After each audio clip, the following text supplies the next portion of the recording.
Hey guys, in this video I'm going to be talking about episode 2 of Book of Boba Fett, and what a ride this episode was. I really felt the passion and love that went into this episode, and it just felt like Star Wars all the way through. I'm absolutely in love with this series so far, and I'm so excited for the rest of the episodes. In this video I will be going through what happened in the episode, and then at the end I'll give you my thoughts on it. We start off by finding out, or sort of finding out, who sent the assassins to kill Boba in the first episode. The assassins turn out to be from the Nightwind clan, and the captured assassin says that they were sent by the mayor. But for some reason, when Boba and Fennec Shan take him to the mayor, he appears to not have sent any assassins. The mayor gives Boba a prize for capturing the guy and tells him that being a crime lord is a lot harder than being a bounty hunter. Which makes sense, since when you're a crime lord you have so many things you have to do and think about, whereas when you're a bounty hunter you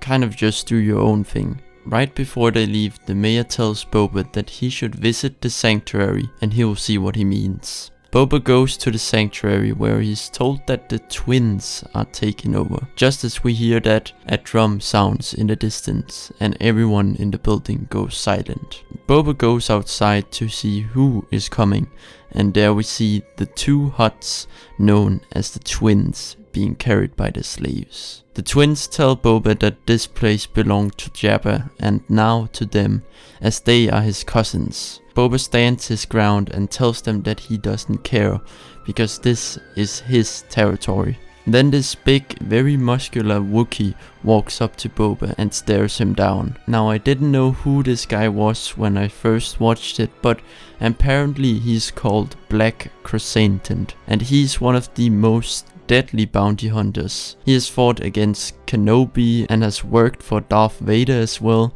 so Boba is going to need some help to take him down if he has to at some point. The twins tell Boba that they are not going to kill him for now, and they turn away. Now, these huts I think are going to be very difficult for Boba to fight against. He can't simply kill the huts because you need permission from the other crime lords to do so. So Boba is going to have to build some relationships with the others if he's to stand a chance against them. The flashback takes us right back to the Tusken tribe, where Boba is now training with them. So now he's basically been accepted as a part of the tribe. He's training with the female Tusken and getting beaten over and over, but slowly getting better with the staff. As the sun goes down, a train comes by and fires on the Tuskens, killing some of them. And we get this very emotional scene where the Tuskens killed are being burned. There's something about the music playing in this scene that gives me chills.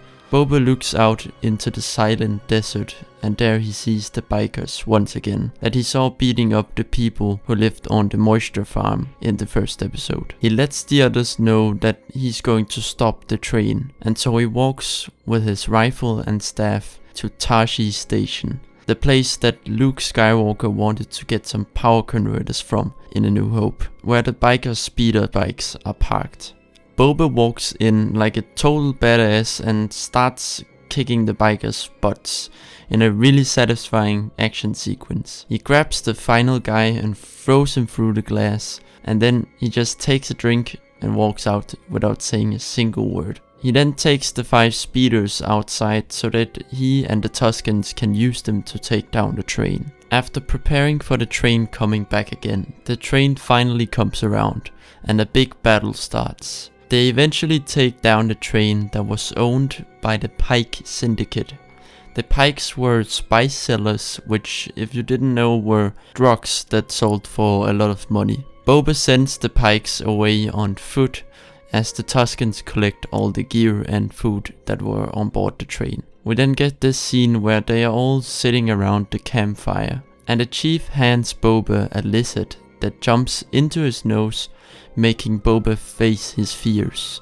We enter this crazy trippy scene where we see a shot of little Boba on Kamino that we haven't seen before. He's trapped in this tree like he was trapped in the Sarlacc, trying to break free, till he eventually frees himself from his fears by breaking a branch off of it. He returns to the tribe with the branch, and we get this very beautiful montage of Boba getting his Tusken robes on and taught how to make his own staff out of the branch he carried from his fears. The episode ends with all the Tuskens doing a spiritual dance around the campfire, welcoming Boba as a Tusken.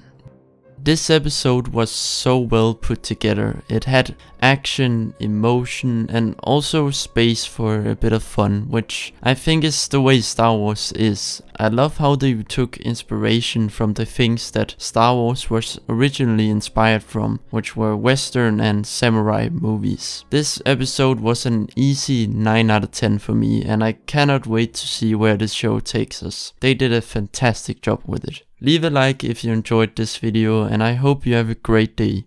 May the Force be with you, and remember, this is the way.